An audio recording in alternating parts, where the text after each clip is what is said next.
Hello, everybody. It's Friday, April 29th, 2022, and it's time for another episode of AMA Air. Coming up today, we're going to recap AMA Junior Camp for you right here with the AMA Education team. So stick around. It's time for AMA Air.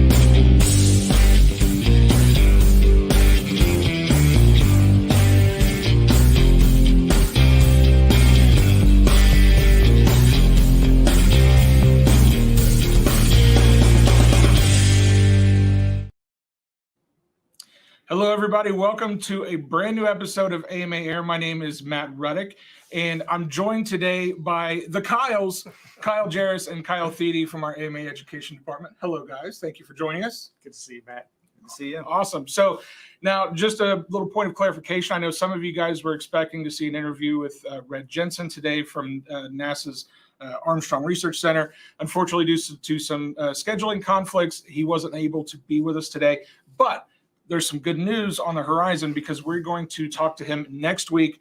Next Wednesday, we're working out the details, but you guys will find out in your email inbox very, very shortly the details on when you can see that interview. So you won't get to miss out on Red, and trust me, you don't want to miss out on that. But in the meantime, today, I thought it would be great to talk to you guys a little bit about AMA Junior Camp. It's been going on all week long. Every single day, we've had multiple live streams with projects that are going out to kids all over the world, probably. Let's talk a little bit about what Junior Camp is. We can recap the week for everybody if they missed out on any of it. So Kyle Jaracz, well, this is going to be difficult because we've got two Kyles. Kyle, tell me a little bit about what AMA Junior Camp is, why it was started, and kind of what some of those goals were for AMA Junior Camp. Yeah, of course. Well, and thanks for having us on and some flexibility here. But Junior Camp really started 3 years ago, and some people may remember something happened. There was a little bit of an illness going around, and I have no idea what you mean. So as a result, so many things were canceled, so many things were shut down, and we similarly, out of safety concerns, we shut down our in-person camp that year, and it was really hard to do, really tough. And in a season when so much was being taken away from students, especially, we looked at it and said, what can we do? We can't have people on site. We can't bring people together. But how do we do so in a digital format? And that's really where our AMA Junior Camp was birthed. And so we took it upon ourselves, and it was a really fast process. Claire at the time jumped in, and she worked really hard, did a great job. The whole team came together, and we came up with 5 regular lessons, and there was a bonus project too. We put things together using what most people had in the homes already, because travel was being restricted and all that across the nation, across the world, really. And it worked. We made it happen. We provided something to the community, not just the aero modeling community, but the community as a whole. And in so doing, we had close to 800 different individuals that participated in our online version of camp, which was astounding. It really spoke to the need that it had. And, when we looked at it the following year, we thought, well, we're bringing camp back. What do we do about junior camp? What should we do? And honestly, the numbers spoke for themselves. It was a matter of we are able to, from our headquarters building here with the headquarters staff for a week long, really push out this product that helps with STEM education. It's focused on 5-year-olds to 13-year-olds. But then some of the speaker series stuff really gets at, all ages.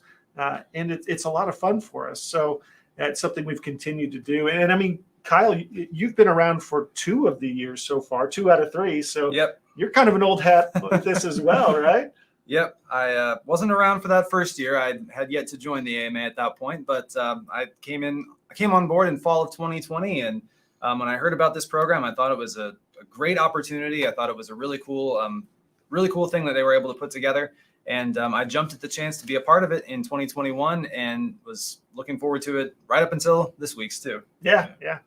Now, you said, this was kind of born out of a necessity during the pandemic. A lot of kids were not doing in-school learning at that point in time. A lot of kids, they were doing a lot of remote learning at that point. I'm curious because I know this is a question that probably comes up quite a bit for this we'll call this a curriculum or this program. Is it designed for classroom participation? Is it designed for parents with their kids at home? What's kind of the target audience here? Well, the great thing about it is that we have these projects in mind. We design them to fulfill both of those needs, to fulfill the needs of a classroom setting, and also we want them to be accessible to people who are at home and only have materials on hand that would be like available in a typical household. Like there are things that are just used bottles and pieces of paper and rubber bands and little things that you might already have in like a junk drawer or a pantry or something like that. So we wanted to keep it as accessible as possible for people who are on spring break. Everyone's going back to school now. Right. So if you're on spring break and you don't have any travel plans, you have things at your home that you can do. But also we wanted to make sure that these lessons weren't just, fun and games. I mean, they are fun. They're a lot of fun to play around with. And I'm sure we'll talk more about that in a little bit. They're a lot of fun to play with, and they're a lot of fun to, throw around and inflate and do all the things that we do with them. But they also are designed to teach lessons. We are trying to get some actual, education out of it. We are the education team. We are trying to get some education out of it. We are trying to learn, get kids involved, not only in model aviation, involved in STEM and just learning more about the natural world and science and all of those things. Like we talked about the Bernoulli Principle. We've talked about fluids and all kinds of things that would fit into an elementary school science curriculum. Right. Well, let's talk about some of these lessons because, first of all, I'm sure there's kind of an overarching theme. And because we are the AMA, I'm guessing I can probably figure out what that is. But, tell us a little bit about, the overarching themes of what AMA Junior Camp is trying to demonstrate and to show to kids. And then let's talk about some of the individual projects and what some of the kids learned this week. Yeah. Well, I mean, as far as like overall theme, I think aviation is pretty obvious. Right. We love things that fly, and we love even teaching about the theory behind how things fly. That really is the overarching theme. And we try to do so using, if it's technology, it needs to be pretty simple, pretty easy to understand, and be accessible to let's say a 5-year-old. But at that age group, we expect that there will be a little bit more adult mentorship or leadership happening in those kinds of scenarios. Once you get to around like the 9, 10, 11, up to 13, they should be able to perform most of these tasks on their own. So, that kind of becomes our overarching goal, if you will. So let's talk about some of these lessons individually. I'm seeing some paper airplanes sitting out here. Oh, yeah. I'm seeing some plastic bottle. Let's dive in. Let's talk about, first of all, the paper airplanes, because honestly, these were one of the more fascinating things to me because you guys had a special guest that we actually had in studio for these live streams, who is, I'm just going to flat out call him an expert in paper airplanes, Kyle Boyer. Tell us a little bit about how you got hooked up with him and some of these projects that he brought along. Well, just talking about the bringing paper airplanes into the curriculum broadly, it's one of those things that, everyone has experience with paper airplanes, whether you're a child or a student who's particularly inclined to model aviation or an interest in model aviation or not. Chances are you've flown a paper airplane of some kind or folded one, whether you were, whether it was inappropriate for your situation or not. But most everyone has flown paper airplanes, and they hold some kind of fascination for most everyone within that age group. So it was important to us that was a good on-ramp for bringing them on board with model aviation and also just kind of, again, that broader world of STEM education. But as for how we got connected with Kyle Boyer specifically, I think you have more detail on that. I met Kyle a few years ago. It was actually a mutual friend said, "Hey, did you know he's a designer too?" And I was doing art direction at the time. So I introduced myself, said hello, and we started talking. And he said, "Well, where do you work?" I explained the Academy of Model Aeronautics. And, of course, he said, "Planes, that's what I do. I love paper planes. I build these." So it was a really cool conversation, a great connection. And ever since then, we've been trying to think of ways to incorporate what Kyle brings to the Kyle Boyer, brings to the table. Too many Kyles, guys. Can I just point that out? It was a very popular name in the 80s. So, what do we say? But honestly, he really brings that energy and that experience with paper airplanes. And really, to your point too, Kyle, like paper planes have always been a part of junior camp. When we first sat down for that very first year and thought, well, what do people have on hand?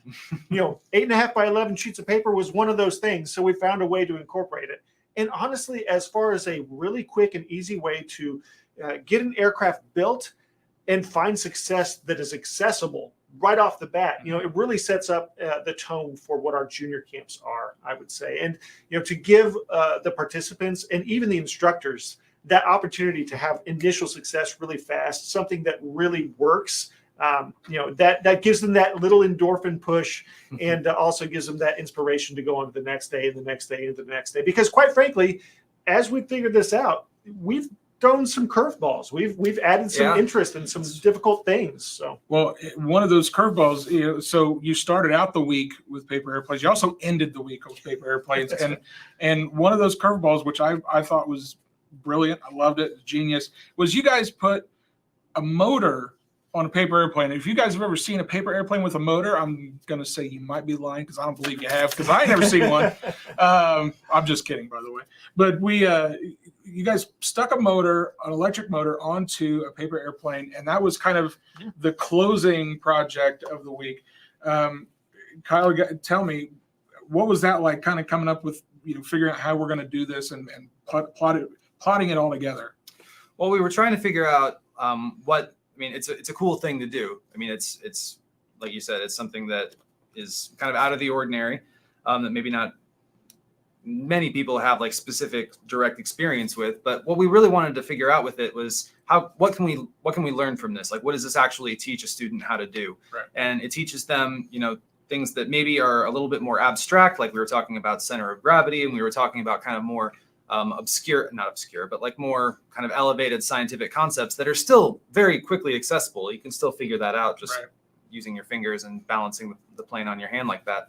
But we were able to introduce those kind of more sophisticated concepts like center of gravity, like center of balance, a brief explanation of what capacitors are and like how some very, very basic electronics work.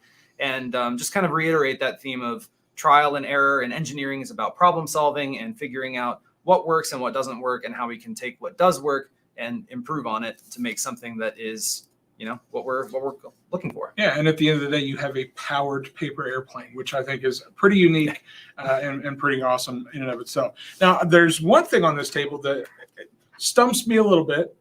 So I see a plastic bottle. I don't think it flies. Tell me about the plastic bottle. Tell me about that project that we had. It can fall with style. See, there we go. Yeah, sure.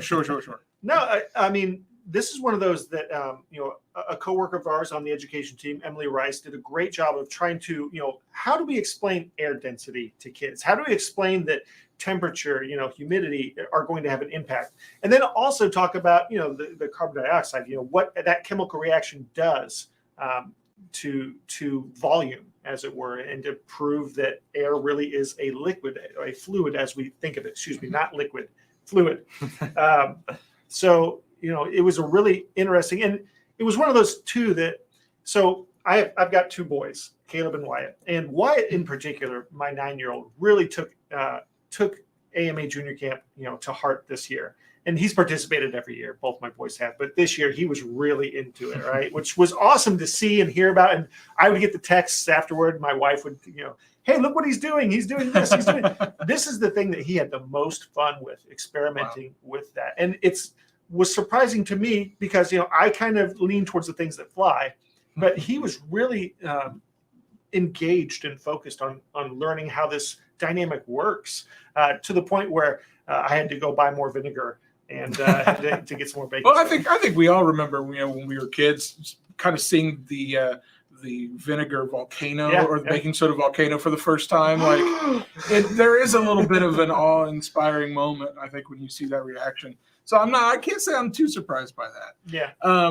So it's cool though, because now you're laying a foundation for what these concepts of flight are all about.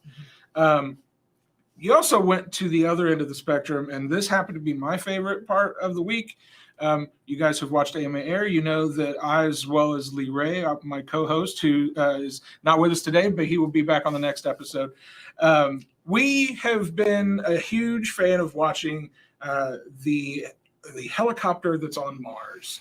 Haven't we all? I mean, let's be honest. We all kind of mean, geek out about that, right? A little bit. And I see that we have something that looks remarkably like the helicopter on Mars. Tell us about the project we had on Wednesday. And was it Wednesday, Thursday? It was Thursday. Yep. Excuse me. It was on Thursday. Tell us a little bit about that project, what the goals were there, and just kind of how that all came to be.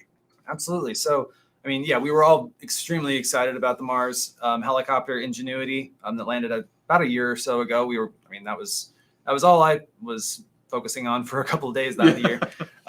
But we definitely wanted to include that somehow in the junior camp experience this year, because last year we had a rotorcraft activity, and this year we saw no reason that we shouldn't have another rotorcraft activity, and we wanted it to be specifically modeled after the Ingenuity. This did present some challenges for our team. It certainly did. As we talked about on the live stream on Thursday, the Mars Ingenuity helicopter, as you can see on the decal even, it has twin rotors, and our model could not have twin rotors.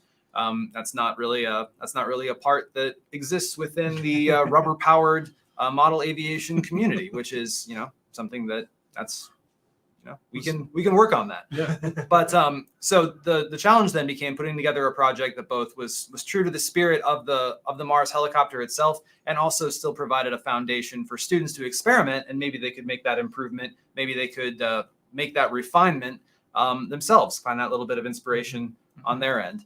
So I was very happy with how it turned out. It flew pretty well in the studio. If you haven't seen that video yet, I highly recommend you watch it, because you can even see it on my face that it flew very, very well.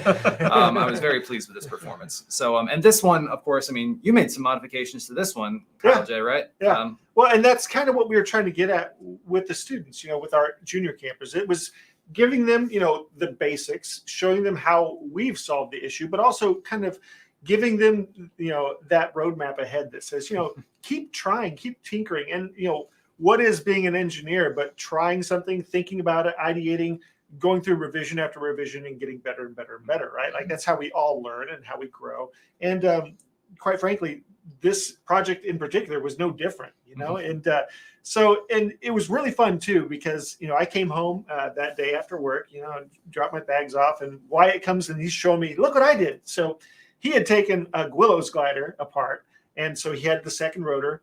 He had figured out how to get it to counter rotate because originally that Gwillows glider would have been spinning the same way. So, right. There's some laws that state that, if you have two things going, it's really going to spin the other way, right? All right. So he figured that out, but he couldn't adjust the pitch of the propeller. Mm-hmm. So, Dad got to step in and play the hero, which, doesn't happen all the time. But, so I got to relish in that. We heated it up. I showed him how, changing the temperature of that plastic piece could modify it in such a way that we could then retwist and repitch the propeller. Mm-hmm. We talked about the balance of the propeller. Of course, the hot glue that he had used to secure it, melted when we used the heat gun. And so we got to readdress that. And it was a great time for me to come back from, helping with these things and, watching you every morning and knock these out of the park, and to really, play that role with him. Right. It was really cool. And to see how he had solved the challenges, right? Like I would have done it a little bit differently, and that's okay. Like there's so many ways to get after. There's no one right way. No, yeah. And that's kind of what I love about so many of these projects. And just like the capacitor plane that you guys were working on this morning, like this is a tough challenge. I'll be honest, and for the kids that might be watching, if you still haven't found success, that's okay. Keep tinkering, keep trying. And that's kind of why we also showed like you can use the same electronics set on a Gwillows glider. Mm-hmm. And you can use it with everything that comes in the pack for the Gwillows glider. It works, right? But it's okay to have those issues where you try something new, it doesn't work. Try something new, it doesn't work. And then if you want, you can say, well, it worked before the capacitor. Pull that off, put it on a Gwillows or a Beta or an Alpha, and go that route. So it's fun stuff. Well, and then finally, the final project that happened back on Wednesday was about Bernoulli. Mm-hmm. And if you guys don't know who Daniel Bernoulli is, you need to go back and watch that video, because we tell you all about him with our friend Rick Crossland. You can see here one of the this is a Bernoulli bag. Is that yes. how what is this proof that you're filled with hot air? I don't know. Feels room temperature. Okay, room temperature. There we go. So what was this trying to demonstrate? Well, this was an illustration of Bernoulli's Principle, which, as you know, if you're in the model aviation or even the full-scale aviation world, the Bernoulli Principle is of critical importance to how things fly, how heavier than air things fly, that is. So we wanted a way to demonstrate it in a way that was visible, because I mean, when we're talking about and this goes even to the bottle and the balloon activity, like these are science principles that maybe are not necessarily immediately tangible or not immediately visible. I mean, when you're talking about gases and fluids and velocity and pressure and things, you can't really see those quite as clearly as you can see, like, you know, a piece of paper being folded. So when we have things like, you know, the balloon and the bottle and the bag, it makes those principles like immediately visible. In fact, I mean, I've known Bernoulli's principle ever since, you know, I was in high school, probably, that when you increase the velocity of a fluid, it decreases the pressure. I mean, intellectually, I knew that. But still, when I had this bag in front of me for the first time and I thought, I can inflate this thing in one breath. Nah. And in fact, you tried and almost passed out. We have video of it, but we're not going to show you. Thank you. But then when it worked exactly the way that it's supposed to work, because of the reason that it's supposed to work, because of Bernoulli's principle, I mean, you know, it's right there in front of you. There's no way to get around it. And, you know, you have a new appreciation for it. You have a new understanding of it in a way that maybe you didn't before. So that was what was exciting about that project to me. Well, Kyle Thede, let me ask you this question, because you were kind of the face of these morning sessions. You hosted every morning session and kind of helped walk students through building these different projects. I'm curious, was there anything that you learned going through this process that, you know, whether it's, you know, well, I'm not going to put any limits on it. Did you learn anything throughout this process? Sure, absolutely. I mean, I kept thinking back to when I was a kid and I was making paper airplanes. I made a lot of paper airplanes. Kyle Boyer and I talked about that a little bit on Monday morning about how much we loved paper airplanes when we were both kids. And I mean, I remember being very, very focused on getting everything exactly right. And with paper airplanes, that's important. You want to make precise creases. You want to like get it exactly the way you want it to be. But like I was measuring it down to the nearest quarter inch to make sure it was folded exactly the way it was in the book, because I wanted it to be exactly right as soon as I threw it. And if I threw a paper airplane that didn't fly exactly the way I wanted to right at the beginning, I was like, garbage. I don't want it. Make another one. And I mean, but that's a, you know, I guess some people are naturally inclined to think that way, but it's also an attitude that you kind of have to learn your way out of when you're going to be involved with something as detailed focused and as intense as model aviation, because, you know, it's all about that working through the problem and figuring out, well, why did it not fly the way I wanted it to fly? How can I adjust it? What can I do?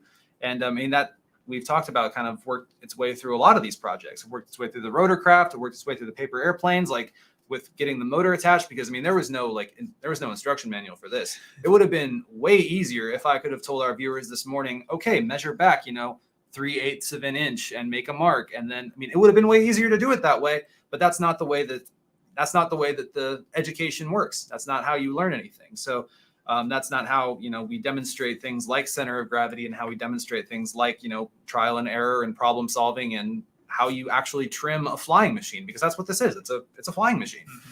So, you know, getting to see that attitude kind of from a different perspective and seeing how, you know, one might be able to learn their way to a different sort of more engineering mindset. Sure. It's absolutely something that I was kind of relearning over the course of the week and through the course of putting the whole program together. Yeah. Well, Kyle Jaracz, let me ask you this, because there was more to AMA Junior Camp than just these projects. Every day, as we said, we had 2 live streams that went on. The morning session was to build these projects and learn some of these concepts. The afternoon session was something that was a little different. This was something that went out to everybody. It was publicly available. You didn't have to register for junior camp to see these. They were interviews with some very important people within our kind of industry, as it were. I'm curious, why was it so important to have these interviews included as part of camp? And you know, what do you think the benefits were for the folks that got to watch this? Yeah, well, I mean, the benefit for me was I got to talk to some really incredible people. Yeah. And, it's funny when we were talking about, well, Kyle, do you think you could do the morning sessions? And then I'll go ahead and take the afternoon ones. Might have had a feel to what to say here, because I really did want to, speak with each of these individuals. And I was not disappointed. Yeah. And I'm sure that, those who are viewing weren't either. And as you say, they're on demand right now. You don't have to register in advance or after the fact, even like they're there. Please go watch them because they're so amazing. These individuals, and out of the goodness of their hearts, right, jumped in and said, you know what, you're doing what? You're talking to students, you're talking to adults, everybody. It's open to anyone who loves aviation or engineering, or I'm in, I got this. And, it was not difficult to find people who were willing to give of their very busy schedules, give of their time, and to make that work. And, so we got to talk to, Matt Keenan, Sheila Bauer, Rick Crossan, who's always just so much fun. And it's really an incredible opportunity. Obviously for me, I had a great time. But to present these people, to the broader membership, to the broader aviation community as a whole, you don't have to touch the sticks on an RC plane at all. You don't have to ever have even flown a paper plane to have enjoyed those conversations.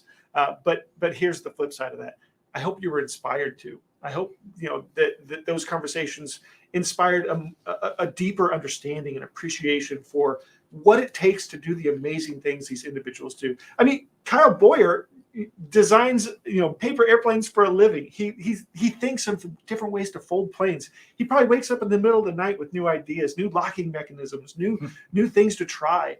And it was fun too when I talked to him and he said, yeah, I go through a lot of paper.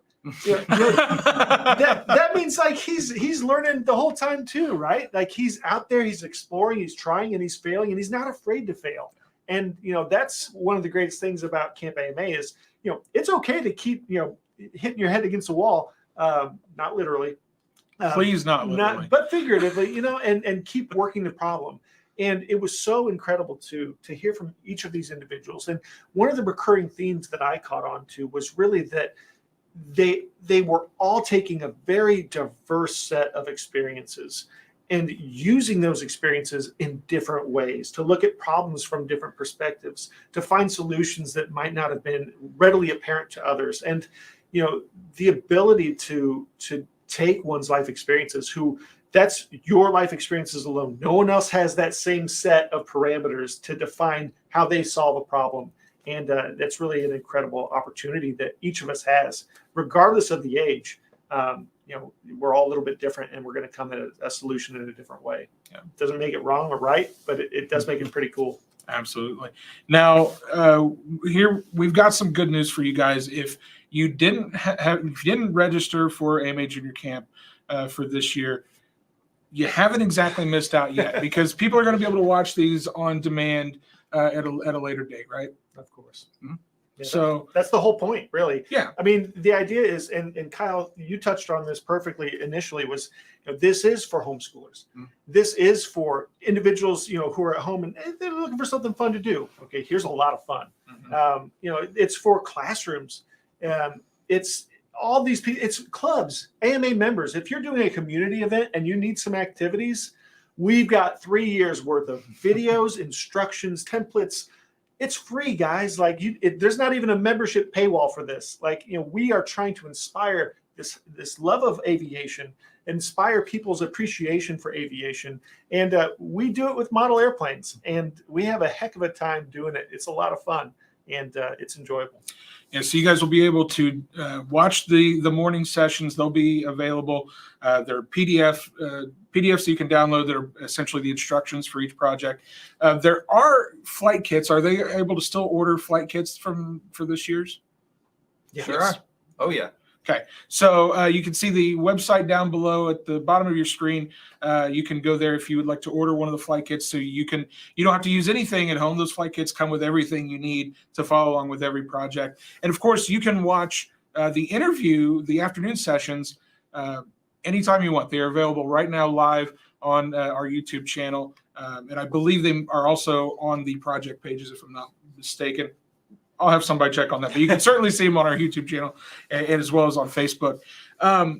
So we're junior camps through. We do still have one more interview we're going to do with Red next week. We promise we'll Can't forget forget about that. But we're looking ahead now to Camp AMA, the kind of the one that started it all, the full size Camp AMA. I don't know how else to describe it, but that's coming up very soon. Why don't you tell us a little bit about it and how people can get involved?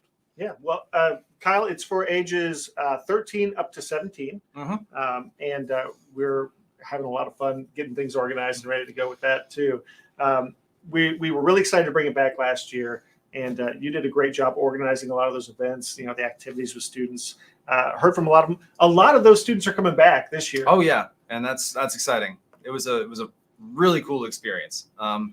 It's an in-person camp experience. Camp AMA is actually here at the AMA headquarters in Muncie, Indiana, and it's held this year from June 12th through 18th. It's a week-long program, and so all the housing and food and catering and all of that is included as part of that program.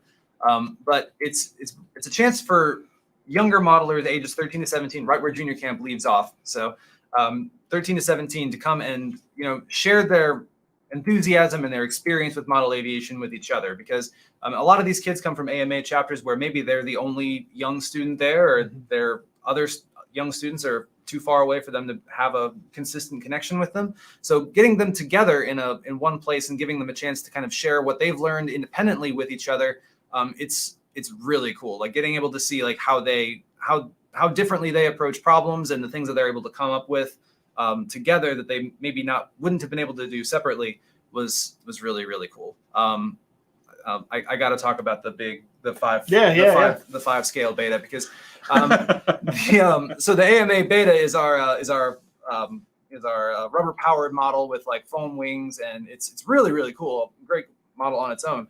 And we had a kid last year, a student come through Camp AMA last year, and he wanted to build one at a 5 times scale. And I mean, now you're talking about something that really doesn't have instructions, really doesn't have to, I mean, no precedent really. It was just an idea that he had. And, but the other campers joined right in, and they were like, oh yeah, let's help with, like, I know how to do the servos for that. I know how to do the weight and balance for that. I know what the materials you'll need.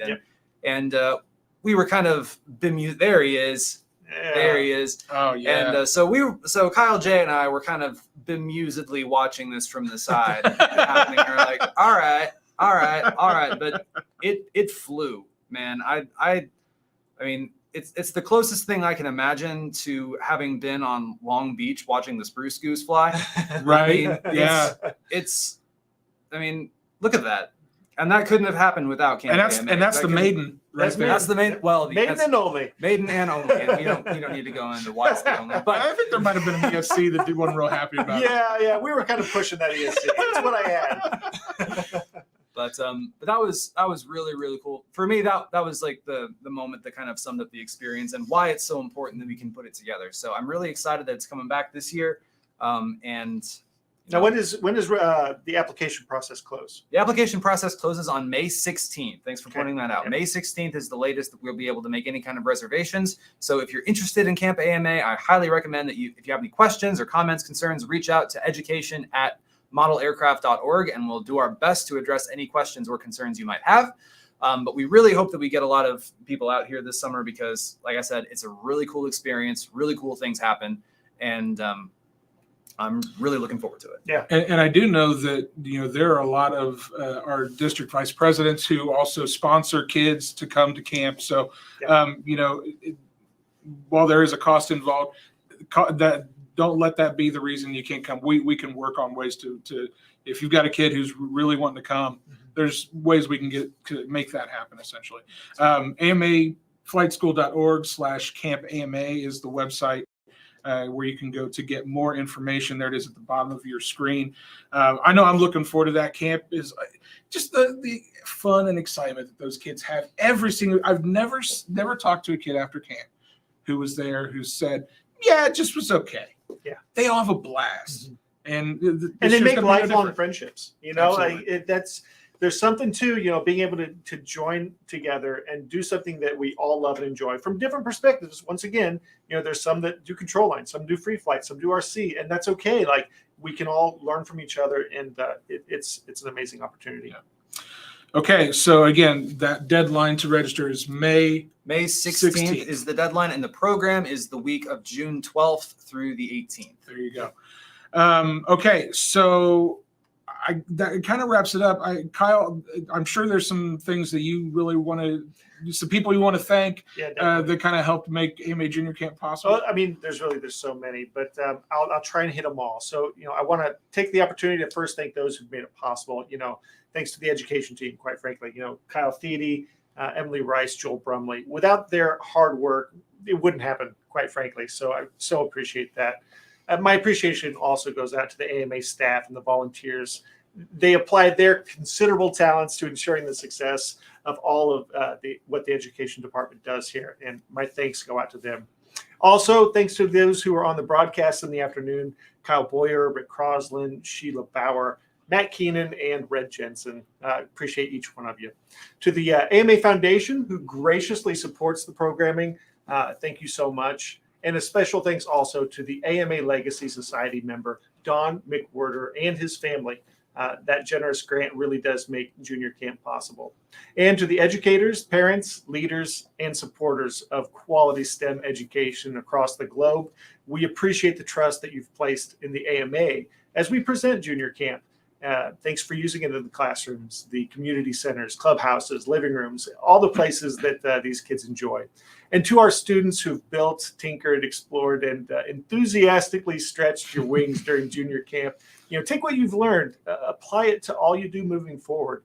We look forward to seeing you again next year during junior camp, of course. But remember, we've got a ton of different things for you guys to enjoy model aviation right now, from quick projects to the curriculum. We have different videos. Visit our website, learn more, ask us questions. You can reach out to us at education@modelaircraft.org with any questions you might have. And we look forward to hearing from you. But until then, I'll just say we look forward to seeing everybody at the flying field too. Again, we'll be seeing everybody at the flying field very soon for sure. Kyle, the Kyles from the AMA Education Department, thank you so much for joining us today to talk a little bit about AMA Junior Camp. Hopefully, if you missed out on Junior Camp this year, this gives you an idea of what Junior Camp's all about, and hopefully you won't miss it next year, because there's so much great stuff there for all the kids to learn about. So again, thank you guys so much for coming, and thank you guys out there for watching today's very special episode of AMA Air. We really appreciate it. If you haven't done so, we'd love it if you hit the like button and subscribe down below. Leave a comment, tell us how we did. If you enjoyed this content, we'd appreciate hearing from you. And if you're not already a member of the AMA, please head over to modelaircraft.org and see just what the AMA can do for you. We'd love to have you as part of our family very, very soon, and see you on that flying field this summer, because it's going to be a great time flying this summer. By golly, we're going to make it great. So for all of us here at the AMA, thank you guys so much for watching today, and we'll see you on the next episode of AMA Air.